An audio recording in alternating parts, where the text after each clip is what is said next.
Bonjour à tous, j'espère que vous allez bien. Aujourd'hui, on va faire une petite vidéo technique ou comment faire les enveloppes, dans ce genre d'enveloppe classique là, sans outils précis, avec juste euh, le papier dont vous allez avoir besoin pour faire l'enveloppe, votre contenu, bien sûr, parce que on va avoir besoin des mesures de votre, je vais dire du billet, mais après ça peut être tout ce que vous voulez, une règle, une équerre qui n'a pas besoin d'être aussi grande que ça. Un petit format scolaire devrait aller sans problème. Moi, j'avais ça sous la main. Et un crayon de papier. Et après, de quoi faire les plis. On verra ça après. Alors, je voulais juste préciser que cette vidéo est utile non seulement pour ceux qui n'ont pas d'outils précis pour faire les enveloppes, mais aussi pour ceux qui en possèdent. Moi, j'ai fait ça pendant longtemps. Après, vu que j'adore les enveloppes, que j'en mets partout, je me suis acheté ça là. Donc ça, c'était la table de rainurage de Martha Stewart. Et en dessous, il y a le petit triangle qu'on met là, qu'on fait glisser. Hop. Et ça permet de faire les enveloppes. Donc ça, c'est un outil que j'apprécie et que j'utilise beaucoup. Parce que, je répète, moi, les enveloppes, je peux en mettre partout, j'adore ça. Ça peut permettre d'aller plus vite si les mesures des enveloppes dont on a besoin correspondent aux mesures préindiquées, enfin indiquées là. Je vais m'expliquer. Avec les outils, alors chaque marque aura, je pense, des mesures d'enveloppe finie différentes. Moi, je parle de celle-là, puisque c'est le seul outil que j'ai, celui de Martha Stewart. Et avec, on peut faire 8 enveloppes. Là, j'en ai fait 4, je crois que c'est 6 rectangulaires et 2 carrés. Alors là, je ne les ai pas toutes faites. Ça, c'est à peu près ce qu'on peut faire. C'est 4 de celles qu'on peut faire. Je les avais faites et je me les garde en échantillonnage parce que comme ça, je sais, enfin, je les ai tout de suite à portée de main. Je peux voir tout de suite si les mesures correspondent à mes besoins pour le projet que je vais avoir en cours. Donc je sais si j'utiliserai l'outil ou si je me le ferai moi-même en fonction du résultat que je vais obtenir. Voilà, parce que avec cet outil, je pense l'avoir dit, donc on a des mesures finies, préétablies, qui correspondent au contenu, aux cartes qu'on peut faire. Là, c'est pareil, à des mesures préétablies. Alors, comment faire si notre contenu ne correspond pas aux mesures de ce que l'appareil l'outil peut nous offrir? Alors, hop là, c'est tout simple. Si on regarde comment est faite l'enveloppe, donc on va déplier une enveloppe qui est déjà faite, comme ça, pour ceux qui n'en ont jamais fait, ils vont mieux comprendre.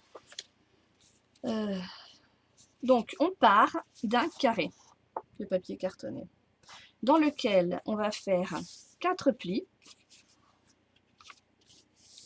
Il y a 2 plis qui sont un peu plus petits, 2 plis qui sont un peu plus longs, qui vont correspondre après à la largeur et à la longueur de l'espace qui sera réservé pour mettre notre papier, notre billet, ce qu'on veut. Donc après, l'enveloppe va être pliée, collée, et voilà. Et là, on a notre enveloppe.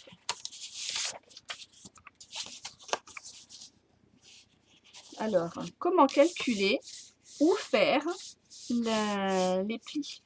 Alors, on va prendre notre billet et on va mesurer non pas la longueur et la largeur, mais on va mesurer la diagonale. Pourquoi? Parce que si on regarde là, la place qui va être réservée pour le billet, voilà, qu'est-ce qu'on observe? Que pour savoir la quantité de papier, donc la largeur du carré qu'on doit prendre pour faire notre enveloppe, voilà, si on tourne là, on voit que la largeur du carré correspond à la diagonale du billet, plus un peu de marge. Donc on va mesurer la diagonale de notre contenu, auquel on va ajouter 2 cm et demi. Donc là, j'ai déjà mesuré là, mon billet, il fait 14,5 de long sur 11,5 de large, par exemple. La diagonale va mesurer 18,5. 18,5 plus 2,5, ça fait 21. Donc moi, je vais prendre un carré de papier qui fait 21 cm sur 21. On est d'accord? Alors, on a vu que le carré va être plié comme ça. Les plis vont être faits au niveau des angles. Après, à quelle hauteur? Donc là, moi, je vais prendre je vais tourner mon carré là, de façon à avoir des angles opposés à droite et à gauche, en haut et en bas. Alors d'ailleurs, je vais me mettre comme ça. Là, ok. Ma règle, le crayon. Alors, pour que les plis, si on veut faire un travail précis, assez professionnel, on va mesurer la diagonale de notre carré, de notre enveloppe. Et elle fait 29,6. Maintenant, pour centrer les plis, on va mesurer le centre de la diagonale. Donc 29,6, ça fait du 14,8 à la moitié. Et après, comme mon billet sera là comme ça, donc pour que le billet soit bien centré, il faut que le centre du billet corresponde au centre de l'enveloppe. Donc là, j'ai mesuré la diagonale. Là, maintenant, je vais mesurer, non pas la diagonale, mais la moitié de la longueur du billet. Donc là, il fait 14,5. La moitié de 14,5, c'est 7,25.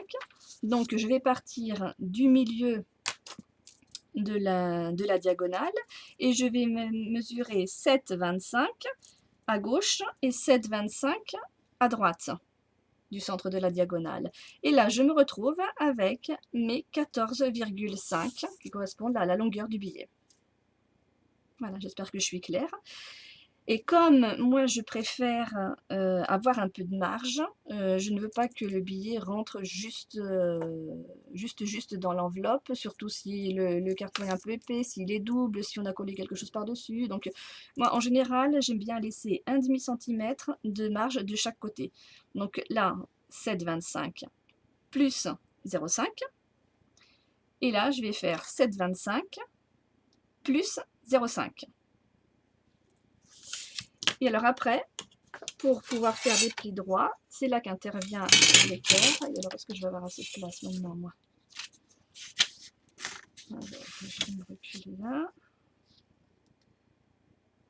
Voilà, donc, je suis là. Je vais faire passer, je suis plus dessus, voilà.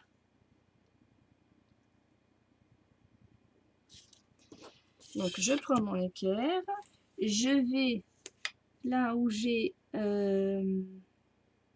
mis mon repère de 7,25 plus 0,5, ça fait donc 7,75. Là, je monte là jusqu'en haut. Alors moi je vous le fais là au feutre pour que vous voyez bien à la vidéo. Vous faites le crayon de papier parce qu'après vous pourrez l'effacer. Et je marque le point là. Et alors, vous pouvez faire pareil de l'autre côté, soit vous le faites sur un seul côté. Moi, au début, pour les premières fois, je vous conseille de le faire aussi de l'autre côté, parce que comme on va avoir plusieurs plis, vous verrez après. Là et là. Et là, on a déjà nos premiers points de repère. Je ne sais pas si ça va se voir. Voilà, là et là, on a nos premiers points de repère. Alors là, j'ai pas tracé au crayon de papier, peu importe. Et alors après, pour faire, pour prendre les mesures là, pour pouvoir faire le pli jusqu'au bout, vous avez deux possibilités. Vous prenez la règle et vous prolongez le trait qui est déjà fait. Ou alors, ce qui pourrait être le plus simple, vous mesurez là, en partant de l'angle, parce que les plis vont être ici. Donc, en partant de l'angle, vous mesurez combien on a de l'angle jusqu'au point là qu'on vient de faire. Et on a 10 cm. Là, normalement, vous contrôlez, mais on a 10 cm. Pareil. Donc, on va reporter le même angle, on va reporter la même mesure, pardon, sur le côté opposé, mais en partant des mêmes angles. Donc là, je vais avoir le 10 ici. Et là, je mesure les 10 cm ici. Et on va se retrouver avec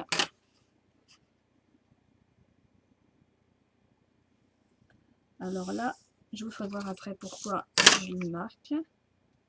Donc, soit vous le faites au crayon de papier,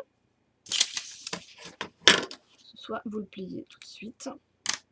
Nous, on pliera tout à la fin, on verra. Alors là, on a fait la largeur du billet.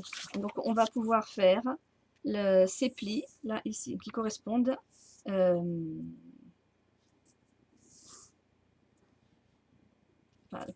plutôt à la longueur, pardon, du billet. Maintenant, on va faire le même procédé pour les deux plis là, qui correspondent à la largeur du billet. Donc, on va tourner notre carré de l'enveloppe et on va faire exactement le même procédé, mais en prenant les mesures de la largeur.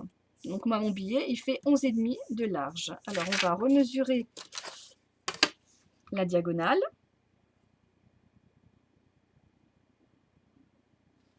On va reprendre le centre.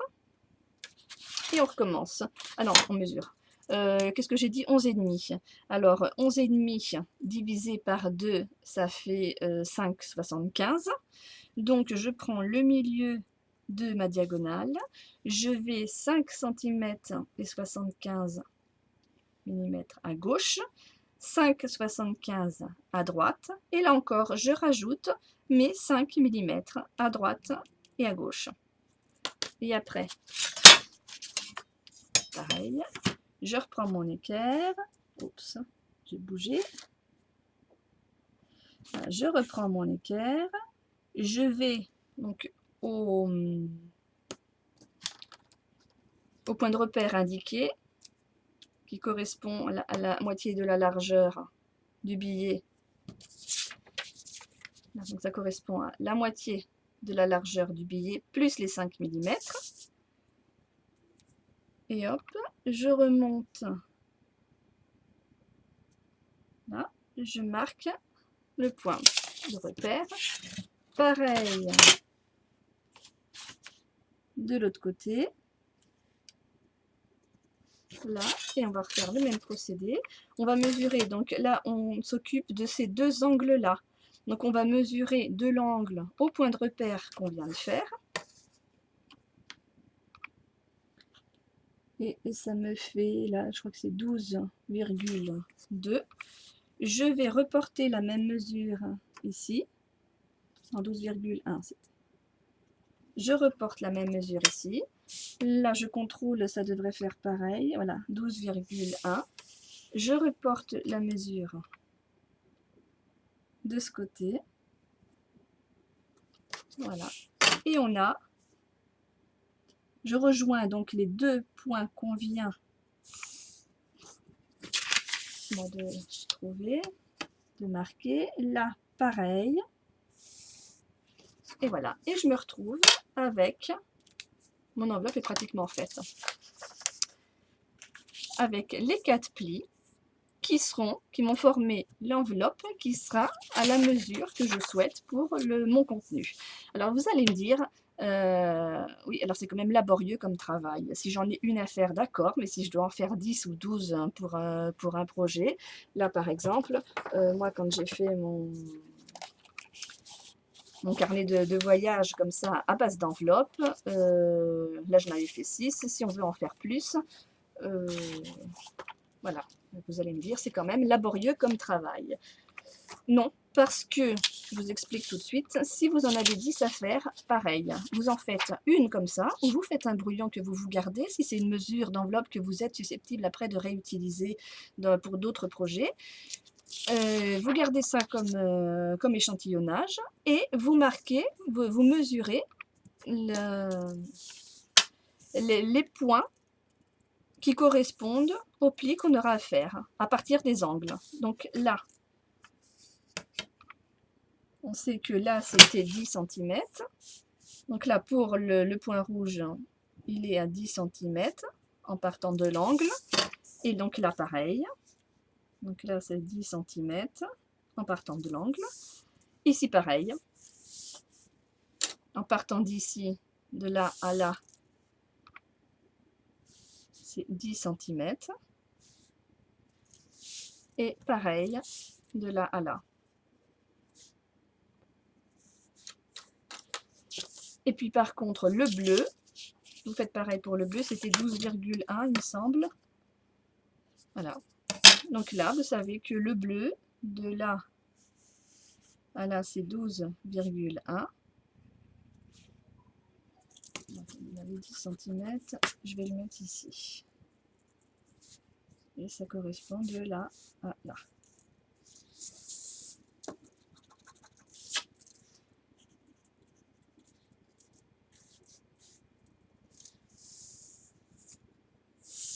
Et là, pareil, j'ai 12,1 de là à là. Et pareil, ici.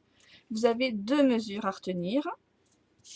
Parce que celle pour les traits rouges, de l'angle au point, de point de départ du pli, et hop, le même angle, le même, oh pardon, je vais y arriver, la même distance de l'angle, voilà, au côté là opposé.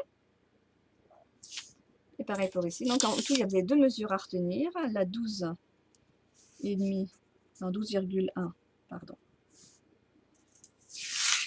Et pareil ici.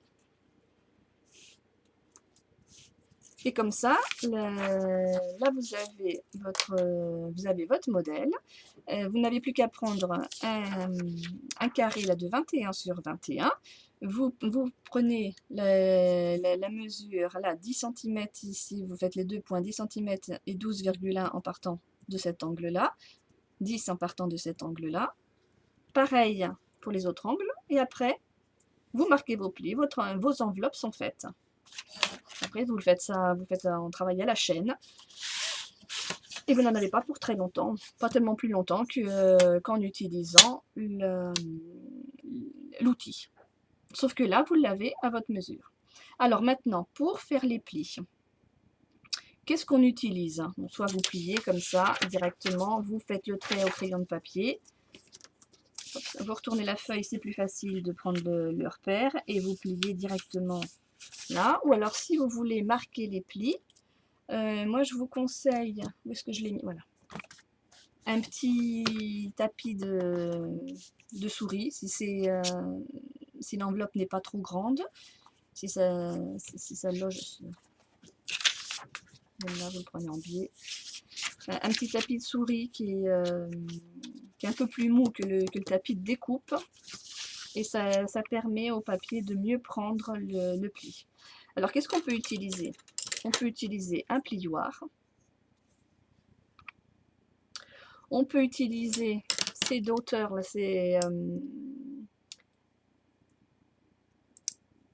voilà, ces cylindres là en plastique qui ont des embouts de différentes tailles. Alors là, je ne sais pas si vous allez bien voir.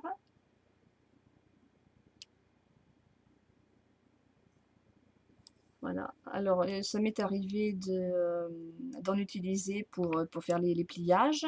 En général, je prends une mine assez fine.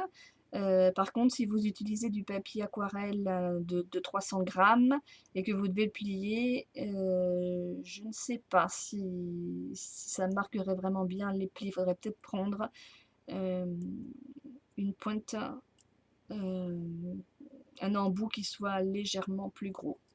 Enfin bon, après, il faut faire des essais. Ou alors, un autre outil très simple que moi j'aime beaucoup pour faire les plis, c'est un bic.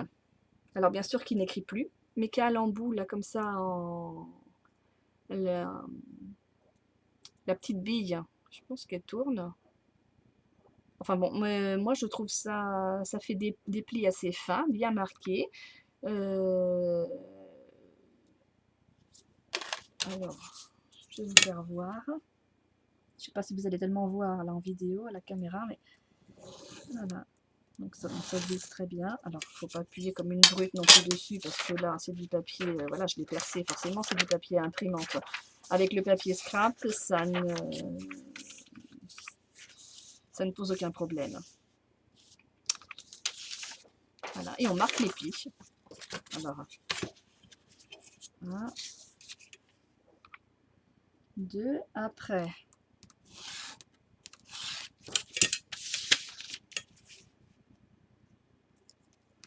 3,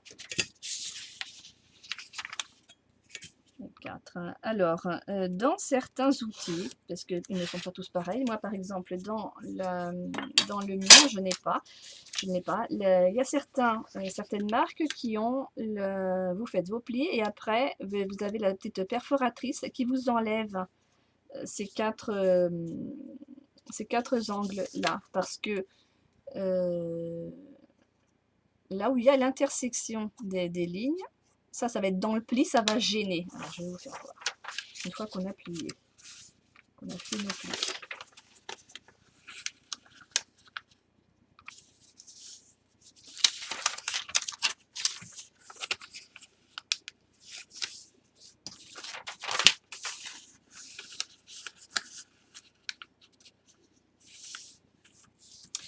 Voilà, donc on a notre enveloppe.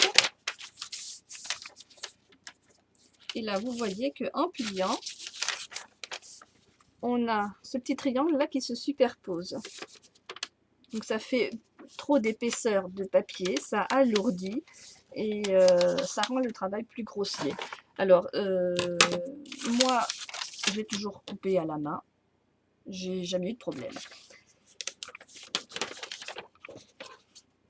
Après, si vous n'aimez pas couper, si vous trouvez que vous n'êtes pas assez précis et tout, si vous avez l'intention d'acheter un outil pour faire des enveloppes, prenez celui qui vous enlève directement le petit triangle. Sinon, alors je vous fais voir moi comment je fais, surtout si après vous utilisez la table de rainurage là, pour faire les plis, quand vous faites l'enveloppe avec. Quand on fait les plis, ça fait comme deux traits dans le papier. On a le pli avec les deux traits. Quand vous coupez au ciseau, vous avez l'épaisseur là du pli. Quand vous coupez, il faut prendre sur la partie la plus interne, le long de la partie la plus interne. N'allez pas couper sur l'extérieur, parce que cette partie-là, après, va gêner. On va la retrouver dans le pli, ça va gêner. Donc, je vous fais voir. Là, je vais couper là. Alors moi, je vais légèrement arrondir parce que je trouve que ça fait plus joli. Là, en restant sur... Voilà, je l'ai fait là au crayon de papier, ce que vous allez voir. En restant sur l'intérieur.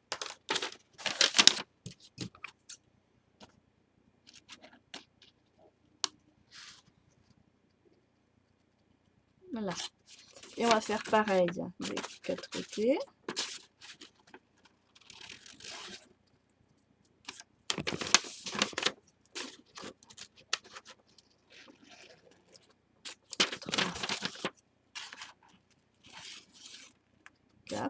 Alors après moi je le retourne parce que c'est plus facile et je fais pareil.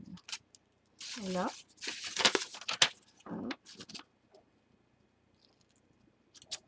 2,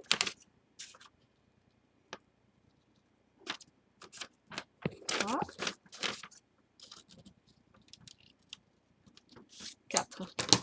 Et voilà, votre enveloppe est faite.